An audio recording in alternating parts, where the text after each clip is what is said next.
la Ville de Québec opère ou fait opérer un incinérateur qui est là pour faire, si on veut, le sous-cyclage, parce que on récupère l'énergie des déchets qui sont brûlés, en partie, pour remplacer des carburants fossiles ou d'autres combustibles pour fournir la vapeur à une papeterie, puis en fait deux usines de papier qui auraient autrement à brûler du gaz naturel.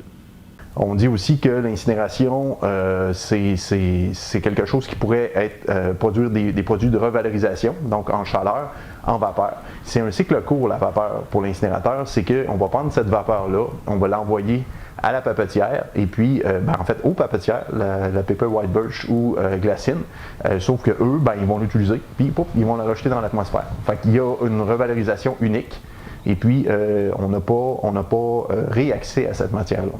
Et les améliorations qu'on pense apporter à l'incinérateur vont réellement avoir un effet très positif sur cet équipement-là.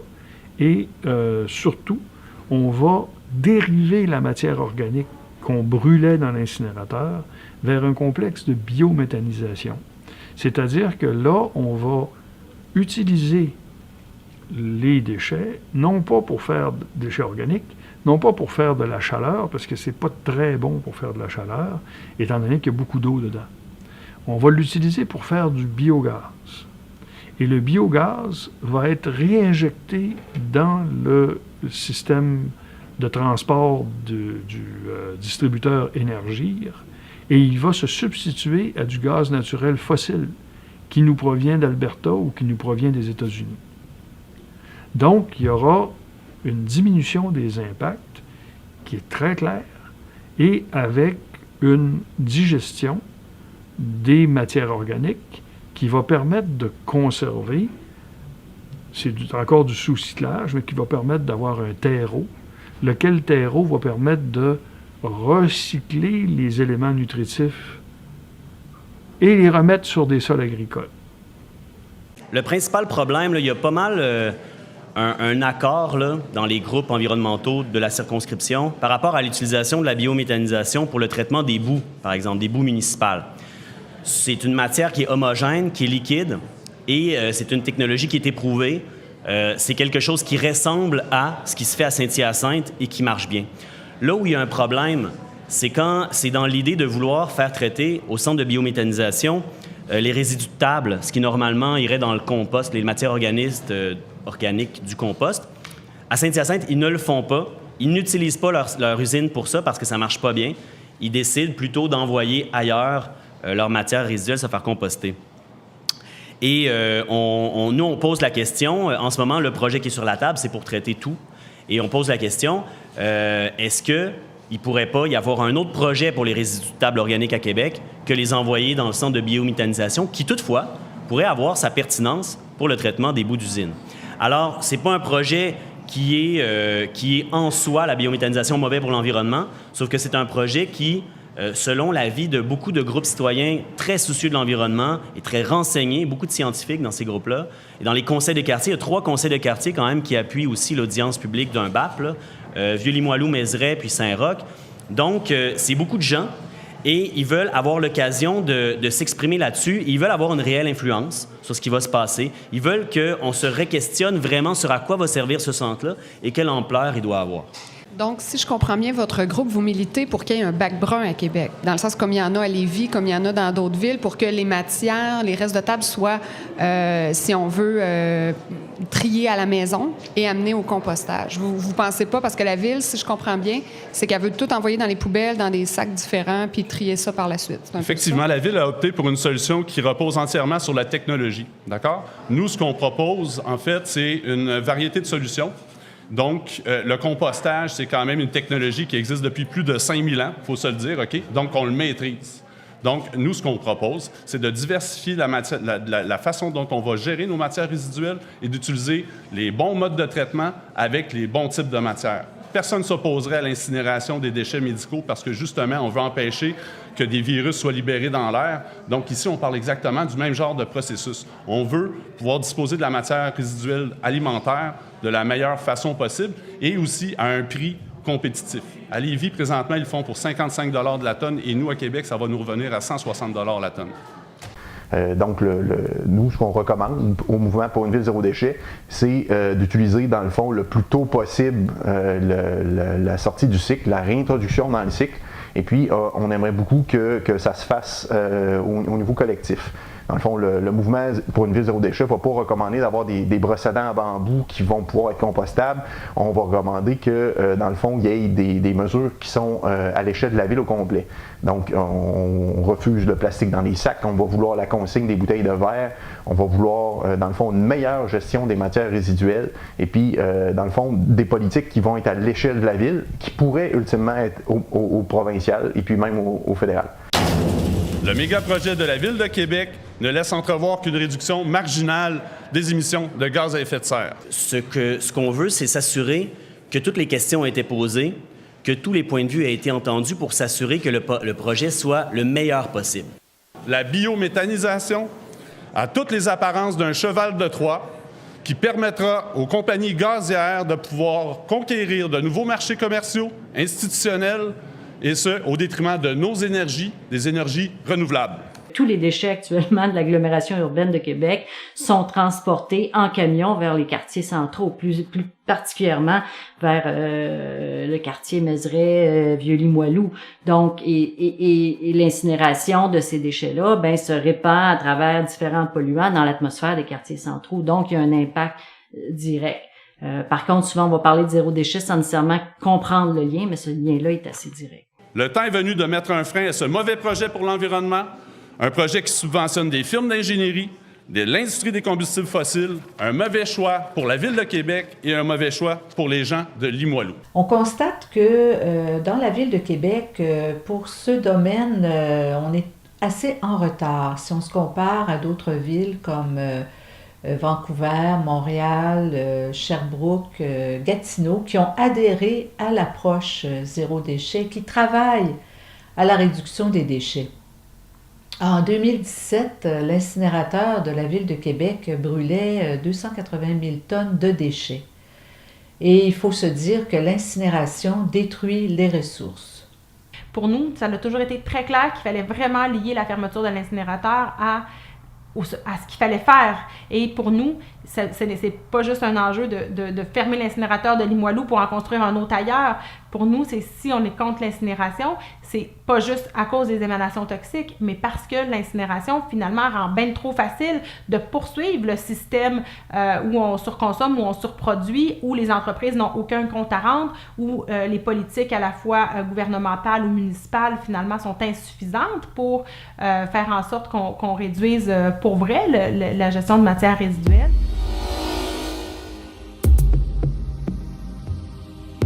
Si on veut, dans le fond, maximiser le cycle de vie des produits, il va falloir intercepter le plus tôt possible, dans le fond, le produit pour le retourner dans le cycle.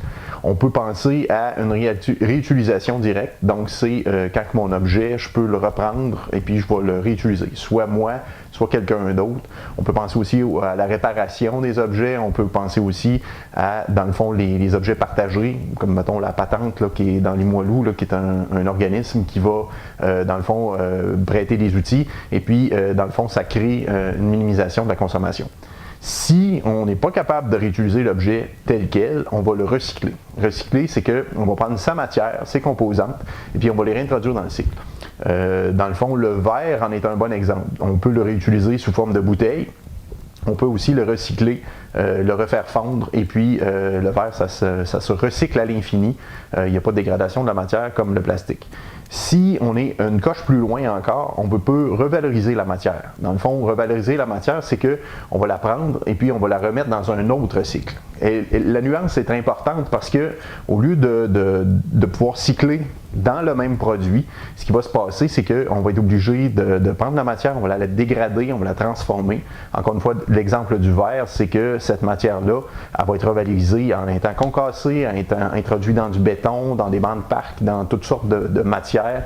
Mais c'est pas du recyclage, c'est pas de la réutilisation, il y a une dégradation de la matière. Donc on ne peut pas le faire à l'infini. Et donc, un des problèmes qu'on a, c'est qu'à partir du moment où on prend ces produits qui sont non biodégradables et on les met dans la nature n'est pas équipée pour les recycler. Donc, une des choses qu'il faut faire, c'est passer de l'économie linéaire vers l'économie circulaire. Dans l'économie circulaire, on doit toujours extraire des ressources, mais à chacune des étapes, il faut prévoir faire quelque chose avec les déchets ou avoir une seconde vie pour les produits après usage.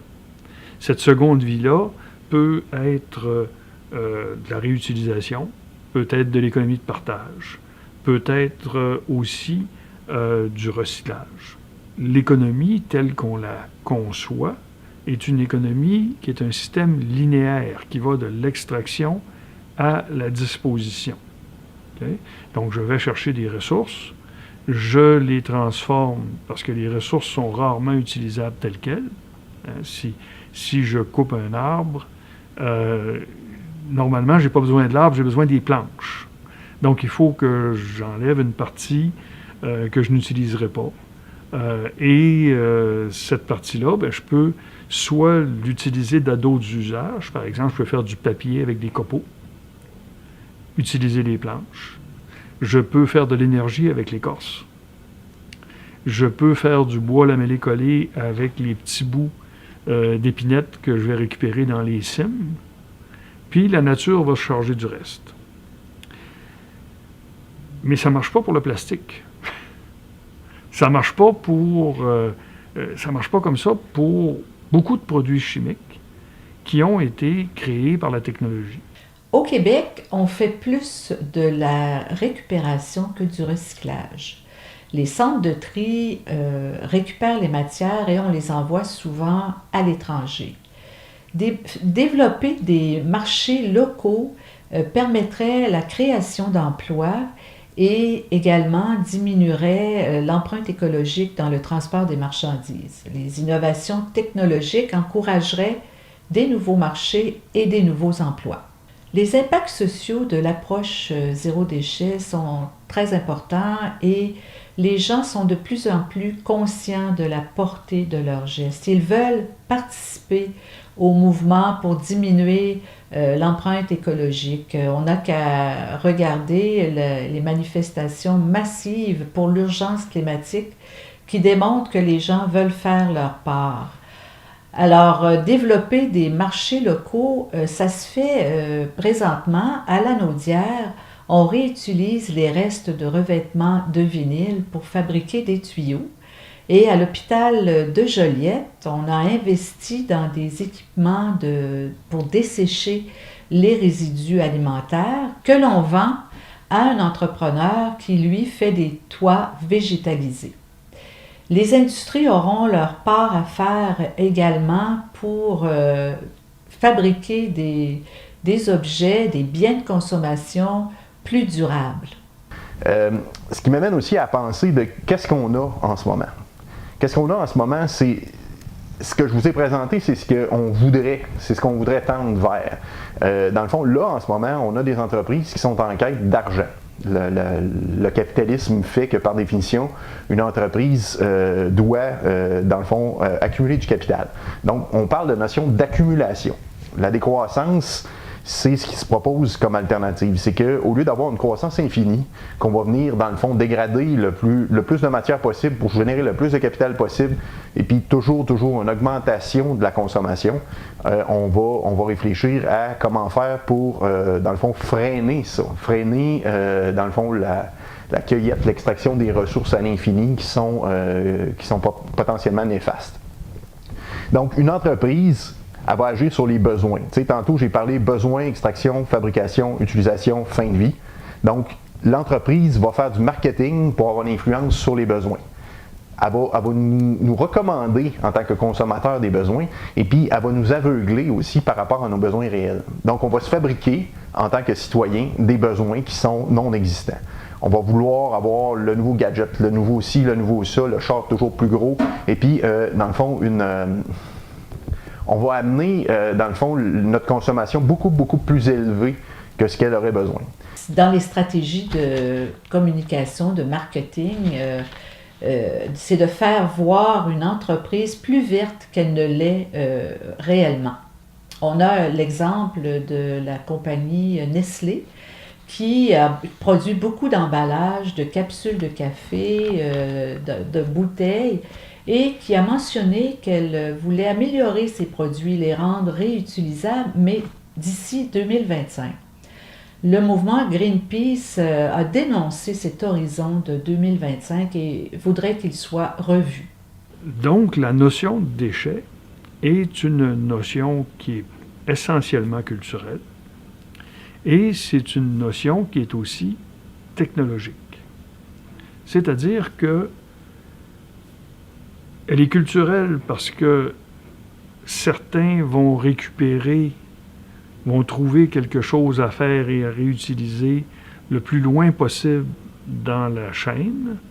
Et donc, quand on jette, on dit on jette nos choux gras, hein, nos grands-mères disaient on jette nos choux gras, bien, si on jette nos choux gras, il y a un lapin qui va trouver moyen de s'en nourrir. Bon. Et à quelque part, l'économie telle qu'on la conçoit est une économie qui est un système linéaire qui va de l'extraction à la disposition. Après ça, les entreprises, eux, vont faire de l'extractivisme. L'extractivisme, c'est d'aller chercher des ressources le plus intensivement possible au détriment des populations locales, au détriment de l'environnement, au détriment de la pérennité, dans le fond, de la capacité à produire. L'extractivisme, on peut le voir au niveau minier, quand que dans le fond, des compagnies minières vont complètement dénaturer des villes, vont complètement s'approprier des ressources parce qu'ils sont dans le sous-sol et non pas sur la terre. Donc, la propriété et pas par le citoyen. L'extractivisme, c'est vraiment quelque chose de terrible. C'est quelque chose qui va faire que, dans le fond, potentiellement, le modèle va s'effondrer et puis on va devoir aller vers une décroissance pour être capable qu'on puisse garder et conserver les ressources qu'on a parce que on n'a pas plusieurs planètes, là, on n'est pas encore rendu à aller dans l'espace pour malgré que ça, il y a des projets qui l'envisagent, là, dans le fond, d'aller chercher des minéraux et des matériaux à l'extérieur de la Terre, mais pour l'instant, on est avec notre planète qui est finie, et puis il faut en prendre soin. Et on est dans un contexte où il est minuit moins une pour la planète, et à Québec, on n'est pas capable de faire plus vite que ça. C'est ça qui, en tout cas, moi, personnellement, m'indigne. C'est de nous dire, oui, on s'en occupe, et là, on a des éco-centres mobiles, voyez, on a recommencé à financer le compostage communautaire. Mais ça, c'est des mesures que c'est pas en 2019 qu'il fallait mettre en place.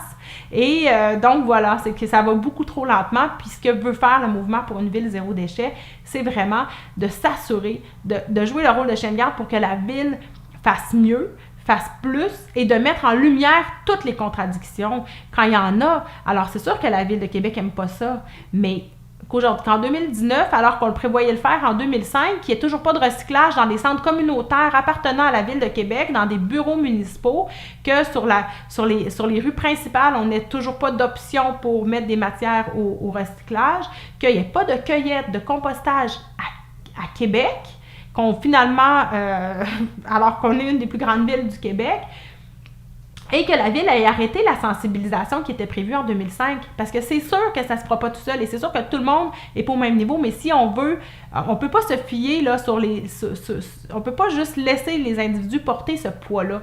Et c'est pour ça que la stratégie zéro déchet, c'est important, parce que c'est vraiment de dire aux villes, et vous avez une responsabilité, mais que finalement, il y a des commerces qui jettent aux poubelles leurs cartons, que des entreprises suremballent, et que finalement, on laisse tout ça aller sans encadrer. Ben, le zéro déchet, c'est bien beau que chaque personne décide de poser des gestes, mais finalement, ça n'a pas de poids quand on regarde la somme de matières qui, elles,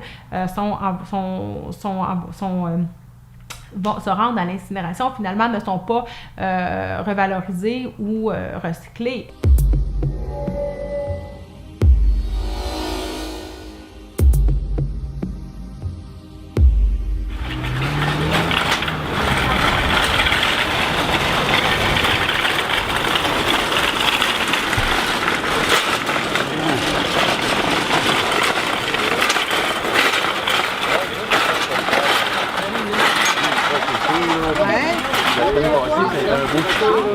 Alors, vous êtes venu porter des objets à l'éco-centre aujourd'hui, l'éco-centre de Saint-Roch, l'éco-centre mobile, il faut le dire, c'est pour les gens qui n'ont pas d'automobile.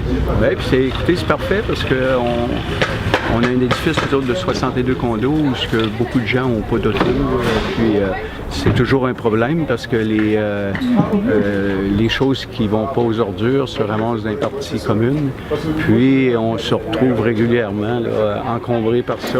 Ça engendre des frais. Il faut louer des camions pour aller à l'éco-centre. Ça fait que bien souvent, là, on se ramasse que les gens, ce qu'ils font, ils essayent de passer ça dans les vidanges.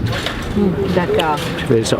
Et ça a bien été pour vous? Bien là, ça va bien, mais là, j'essaye d'organiser quelque chose pour que ce soit des choses plus grosses qui soient ramassées. Plus grosses qui soient ramassées, mais c'est ça. Mais là, j'ai un problème parce qu'il y a un monsieur de la ville qui dit non, nous autres, on ne veut pas attendre, on couvre des secteurs. Puis si vous avez 12 divans et que je suis pris 20 minutes à ramasser ça ne rentre pas dans mes cédules. Il dit ouais, mais j'ai dit, voulez-vous? Il dit ouais, mais là, j'ai dit, il faut étaler ça sur un an. Il dit, ben c'est ça un peu qu'il faudrait faire. Mais là, je dis, vous que c'est pas pratique. J'ai dit, moi, je vais le remplir, votre camion, une fois. Oui, c'est quoi le problème? J'ai demandé s'il était contracteur, s'il était payé au voyage. Puis là, il dit non. Il dit, on est des employés de la ville. Mais là, il dit, bon, il va falloir que vous ayez une autorisation spéciale. Vous ne pourrez pas mettre... vous ne pourrez pas demander, vous ne pourrez pas nous appeler pour couvrir votre édifice une journée, puis que c'est fait. Non, c'est ça. Alors, on est à l'éco-centre mobile dans Saint-Roch, le deuxième éco-centre. Le premier est à Limoilou, Vieux-Limoilou. Dans le fond, ce qui se passe, c'est que la ville permet aux citoyens qui sont plus loin des éco-centres normaux, dits standards fixes, de venir porter des déchets dangereux, des trucs qui ne vont pas ni dans le bac de recyclage, ni dans la poubelle. Dans le fond, ce qui se passe, c'est que les citoyens des quartiers centraux avaient l'éco-centre de Montmorency. Et puis, dans le fond, cet éco-centre-là a été jugé désuet, là, donc ils l'ont pas remplacé tout de suite.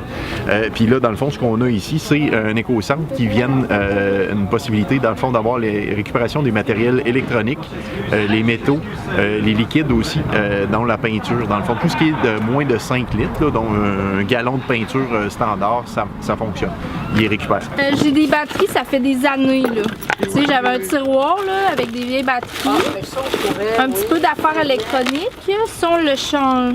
Ça, c'est un morceau de mon frigidaire que j'ai dû changer. Puis des vieilles affaires, là, je sais pas trop ça. Des bonbonnes. Ouais, les bonbonnes. Ça va pas dans le recyclage à cause de ça, hein? C'est ça? Aussi parce que c'est un matériel long qui pourrait devenir s'enrouler autour des bras. Dans le centre de tri, c'est dangereux. Les câbles ça, c'est de la fibre optique. Ça, c'est de la fibre optique de l'ancien locataire qui était chez nous, que moi, j'ai pas fait. Oh, wow! Après ça, c'est pas du verre, mais je sais pas quoi faire avec. Puis je peux pas le mettre dans le bac... de déchets ou de recyclage. Je vais le mettre dans le bac bleu, peut-être qu'il doit aller à la poubelle, mais je sais pas, fait que je l'ai amené. Ben oui, t'as bien fait. Puis un malheureusement, il est pété, là, c'était à ma grand-mère. Bon, un souvenir. Bon, ben oui, ça. Puis un paquet d'ampoules que je ramasse depuis 10 ans, là. Excellent, mon Dieu, c'est magnifique. Fait que c'est ça. Bon. Je peux vous les laisser si vous voulez un exemple d'un citoyen content, là. Regarde, tu ton sac. On va voir ça ensemble. Ouais, il y a des cochonneries.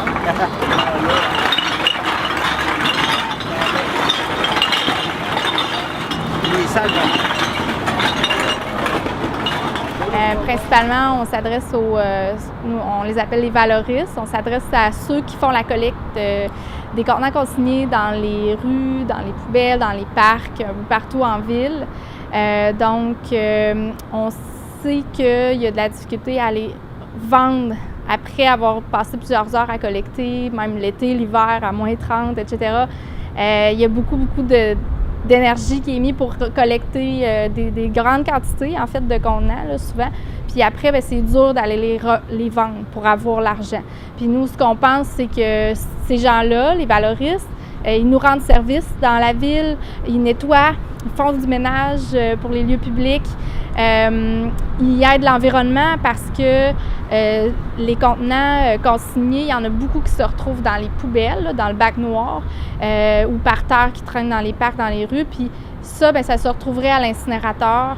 Alors, on trouve qu'ils nous rendent service, puis qu'ils rendent service à l'environnement, de faire comme un peu des sentinelles un peu partout en ville, puis d'aller ouvrir les poubelles, les bacs noirs, puis de sortir, de détourner les contenants de verre, d'aluminium et de plastique qui sinon seraient brûlés à l'incinérateur, puis après qu'on respire. Donc, vraiment, on trouve ça beau, ils nous rendent service collectivement, puis on croit que la moindre des choses, c'est que ce soit facile pour eux de porter leur contenant pour recevoir leur argent. Fait que c'est là où nous, on a créé le projet, puis c'est dans cette fourchette-là là, qu'on intervient. Tellement il m'aimerait. 9 importés. Là, il t'a habitué, mais il les connaît. Une 30 cents. Moi, il faut regarder une par une pour savoir ordinaire. laquelle. Il met dans le kombucha 5 cents. 2 écrasés à 20 cents.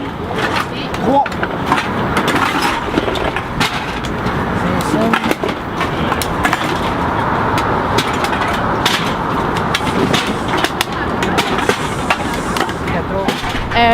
Les commerçants, les détaillants en alimentation, les épiceries, les dépanneurs sont obligés là, par la loi puis tout ça, oui, mais c'est pas appliqué comme il faut à 100%. C'est très complexe la consigne en fait, puisque c'est le liquide qui est consigné, non le contenant.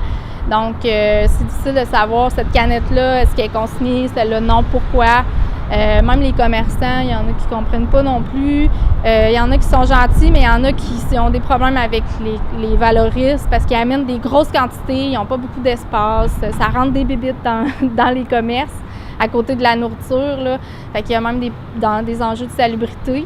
Fait que nous, ce qu'on veut, puis pourquoi on milite, pourquoi on met tant d'énergie, c'est d'avoir des points de dépôt spécialisés, comme qu'il y a dans les autres provinces canadiennes, comme il y a dans d'autres pays.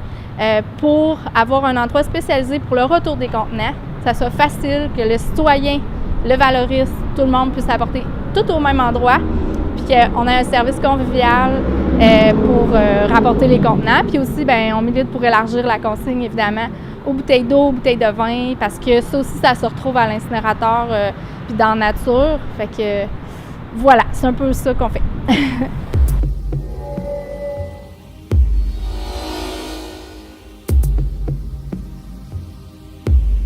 Quand on parle de justice environnementale, en fait, ce qu'on vient lier, c'est des questions de justice sociale que les organismes sociaux ont posées depuis plusieurs décennies au Québec et ailleurs, et des questions d'environnement. Donc, on vient lier les deux et on vient voir que toute question environnementale doit être posée avec le souci de voir quels sont les impacts différenciés pour des populations. On pense par exemple par rapport à des populations appauvries, mais on peut penser par rapport aux femmes, on peut penser par rapport aux personnes migrantes. Donc, l'idée, c'est que les questions de pollution, de mauvaise qualité d'environnement, etc., ont un impact plus grand sur des populations qui sont plus vulnérables, soit à cause de l'endroit où elles habitent, le quartier, etc., ou soit parce que déjà leurs conditions de vie sont détériorées, sont déjà minimales. Et ça se pose au Québec, ça se pose ailleurs dans le monde, ça se pose partout, ces questions-là de justice environnementale. Tout le monde est un citoyen. Le politicien est un citoyen aussi. Le politicien, c'est pas quelqu'un de complètement détaché du monde. C'est juste qu'il faudrait qu'il commence à écouter ses citoyens plutôt que d'écouter les entreprises. Il va falloir que, dans le fond, collectivement, on puisse avoir droit de parole. Collectivement, on commence à être écouté. Si on veut avoir le droit de réclamer des solutions globales, il faut qu'on pose nos propres gestes individuels. Donc, nous sommes responsables de nous-mêmes et aussi de notre milieu. Mais puis nous avons des droits aussi comme personnes. Nos droits n'ont pas été... il faut qu'ils soient réclamés. Les lobbies réclament beaucoup de droits et de privilèges, mais les citoyens qui sont la masse, eux, leurs droits et leurs privilèges, est-ce qu'ils sont respectés? Donc, effectivement, il faut se prendre en main. Puis, citer ça, lorsqu'on aborde un vis-à-vis gouvernemental, on peut lui dire « moi, je fais ma part ». Je demande à l'État de faire sa part. ça devrait être une responsabilité partagée, santé publique, les municipalités, mais je pense que l'impulsion va sûrement venir plus des mouvements sociaux parce que c'est déjà la question de la justice sociale, c'est déjà quelque chose pour laquelle ils sont mobilisés, puis donc je pense que l'impulsion vient de là. On va le voir d'ailleurs, je pense à la manif, là, des groupes vont avoir, c'est sûrement des bannières en parlant de justice environnementale, justice climatique, là. Mais ça devrait être une responsabilité partagée. La santé publique devrait être proactive là-dessus. Les principaux freins à l'implantation du zéro déchet, tout d'abord, il faut l'appui des élus. C'est incontournable et ce n'est pas normal d'avoir à se battre pour faire valoir que c'est important de réduire les déchets et éviter le gaspillage des ressources. Ça prend donc une volonté politique à tous les paliers de gouvernement. Et c'est des actions qui sont à la fois citoyennes, qui sont nos gouvernements de proximité, le monde municipal, c'est notre monde provincial, c'est le monde fédéral et c'est aussi au niveau de la planète. Donc, si on attend que les autres agissent, il n'y aura pas d'action. Chaque geste que l'on pose, puis chaque sensibilisation que l'on crée au niveau individuel, ça se multiplie au niveau gouvernemental. La réponse à donner à ça, pour des raisons à la fois de justice sociale et de santé publique, ça serait vraiment d'examiner chacun des projets, chacun des aménagements, chacun des nouveaux équipements qu'on veut mettre en place, mais également tout ce qui existe déjà à partir d'un exercice formel et public qui prendra en compte deux questions. La première question, c'est est-ce que le projet en question ou l'équipement augmente le stress environnemental qui est imposé à des populations déjà vulnérables? Et il faudrait aussi aller même une coche de plus, c'est-à-dire se demander est-ce que ce projet introduit des actions qui sont favorables à la santé, en étant par exemple proactif par rapport à l'égard de mesures qui vont réduire le stress environnemental, réduire les îlots de chaleur, réduire la circulation automobile, réduire la présence d'industries lourdes qui vont être génératrices de polluants dans l'atmosphère. Donc, ça serait vraiment un exercice important à faire pour chaque nouveau projet et aussi par rapport aux aménagements existants. Est-ce que la clé, c'est de demander aux producteurs de dire « responsabilisez-vous, on va nous-mêmes recycler nos affaires ». Bien, comme je le mentionnais, dans le fond, l'entreprise privée n'a pas été prouvée capable de faire ça. À cette heure, prouvez-moi le contraire, montrez-moi que c'est possible, mais j'ai l'impression que sans action musclée de la part de nos gouvernements, on n'aura pas de qualité dans ça. Actuellement, on ne sent pas au mouvement zéro déchet que la question de la justice environnementale et de la nécessité de réduire les stresseurs environnementaux pour les populations les plus vulnérables est pris au sérieux par les autorités publiques. Pourtant, elle devrait être centrale dans l'aménagement des quartiers centraux. C'est un enjeu qui devrait être mis à l'ordre du jour et qui devrait aussi impliquer les personnes qui vivent des situations de pauvreté dans ces quartiers-là et les organisations qui travaillent avec elles. Donc, l'idée n'est pas de faire sans ces personnes-là, mais plutôt de faire avec ces personnes-là, de les mettre au cœur des discussions, des processus d'évaluation de ces projets-là. Donc, pour faire ça, ben, ça prend de l'éducation populaire parce qu'il faut être plus conscient de l'impact de différents facteurs sur notre santé. Ça prend des ressources pour les organisations pour pouvoir accompagner les personnes, mais ça prend aussi une volonté ferme des autorités publiques dans ce sens-là.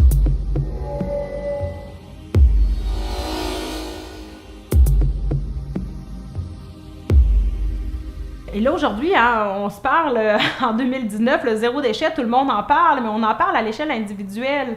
Pour faire et c'est drôle parce que c'est à la mode, c'est de bon ton de parler du zéro déchet, mais je le rappelle, là, en 2004, personne n'en parlait.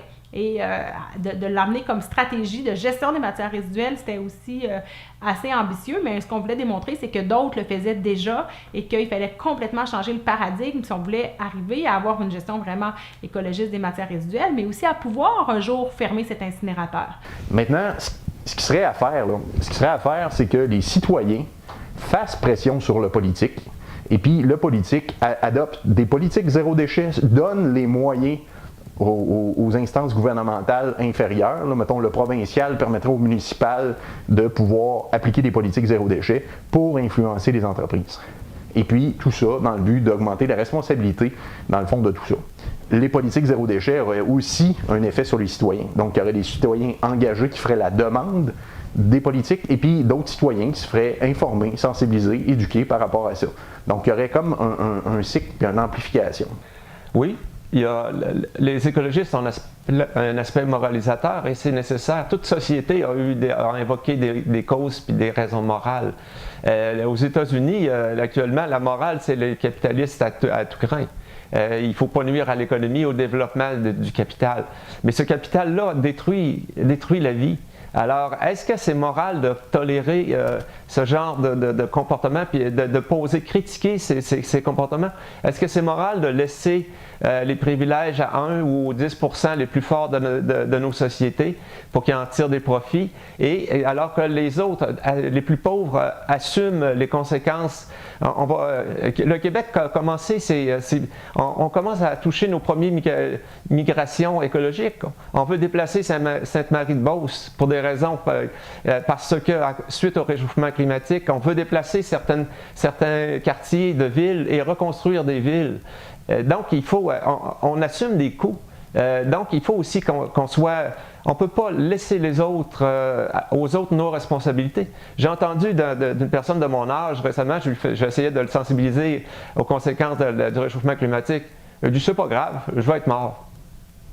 En ce moment, le mouvement pour une ville zéro déchet, ce qu'on veut, c'est être ambassadeur, dans le fond, de ça. On veut être ambassadeur, on veut porter des nouvelles, on veut informer les gens, le public. On veut, dans le fond, se rendre plus loin. On veut transcender notre mode de consommation maintenant, actuel, dans le fond, qui tend vers la croissance infinie, une croissance du PIB qui est beaucoup associée à la consommation d'énergie et puis consommation de ressources. Nous, ce qu'on aimerait, c'est d'avoir pas une décroissance de la culture, une décroissance du savoir puis de tout ça. On veut une décroissance de la consommation. On veut être capable de consommer intelligemment et puis pour ça, il faut repenser le cycle de vie des produits. Une définition du zéro déchet serait de se demander si on consomme de façon, disons là, un peu pas appropriée, dans le sens qu'on consomme pour satisfaire des désirs et non combler des besoins. Le zéro déchet, c'est aussi appliquer les 5 RV, c'est-à-dire repenser, refuser, réutiliser, recycler et finalement valoriser. Alors, le zéro déchet permet de réfléchir au cycle de vie des ressources et de penser à arrêter notre surconsommation. Parce qu'un objet peut encore servir, si ce n'est pas à nous, ce sera à quelqu'un d'autre. Et puis, les gens, il va falloir qu'ils se conscientisent aussi. Il faudrait que les gens soient capables de penser à ça, à dire, lorsque j'achète, mettons, en lot, au Club Price, tous des petits fromages emballés individuellement, c'est peut-être plus pratique pour mes lunchs, puis c'est peut-être plus pratique parce que je peux en manger un ou deux, puis tu sais, c'est des portions individuelles. Sauf qu'au final, le petit plastique, il a été produit, il a été ramassé, extrait en termes de pétrole. On a emballé le fromage, il y a une migration des particules de plastique dans le fromage, donc on s'empoisonne, et puis au final, on mange le fromage pendant 15 secondes, puis après on prend le plastique, puis on le jette. Tout ce qui est un déchet, vous l'avez payé. L'emballage, il était dans votre facture. Le sac d'épicerie, il était dans votre facture. Tous ces produits-là que vous aviez dans votre frigo, et que, une fois que vous avez cuisiné, vous les mettez pêle-mêle dans le sac de déchets, c'est là qu'ils deviennent des déchets. Jusqu'à ce moment-là, il y a réellement des options pour faire des choses avec qui vont vous permettre de prolonger la vie de ces produits qui ont nécessité des investissements, des transformations, de l'énergie, des émissions, et qui risquent soit de se stocker dans des sites d'enfouissement où il n'y aura rien à récupérer, ou encore de prendre des filières qui vont créer de la richesse et qui vont permettre de mieux fonctionner avec moins de prélèvements sur les ressources de la planète. Tout notre mode de consommation est à revoir. Fait que ça commence par repenser le cycle des produits. Ça commence par gérer nos besoins, réduire nos besoins, les sortir du cycle, retirer, dans le fond, le désir de toujours consommer plus. Ça passe par, dans le fond, améliorer nos techniques d'extraction des matières naturelles, des ressources naturelles.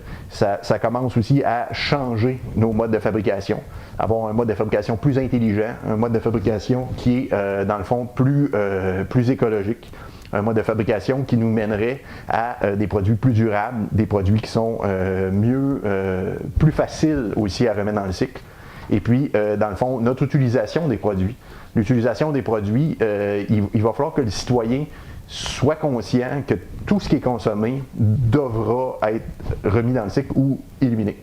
Être des personnes responsables face aux gestes de consommation, réfléchir notre action, réduire ce que le système économique prétend être nos besoins, qui sont en réalité nos désirs.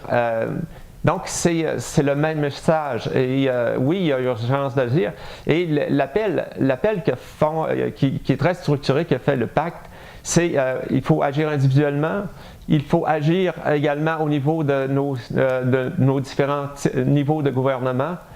Il faut agir de concert également avec les industries. Donc, on connaît la recette théorique. Maintenant, c'est la mise en place d'applications qu'il faut enclencher.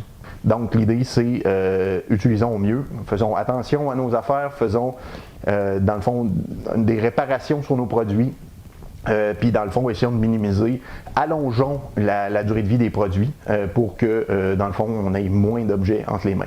Puis vivre d'une façon simple, c'est aussi une façon de diminuer notre empreinte écologique. Dans le fond, l'idée, c'est qu'avoir une quantité phénoménale d'objets, ça nous mène à devoir les gérer. Dans le fond, il y a un coût, il y a un stress qui est mis là-dessus. Si j'ai, à chaque fois que je déménage, 2 camions de déménagement à déménager, bien, il faut que je les fasse vivre, ces objets-là. Il faut que je les entretienne, il faut que je les classe. Donc, en avoir moins, donc une simplicité volontaire, c'est aussi quelque chose qui va apporter, dans le fond, plus de détachement et plus de liberté à l'humain.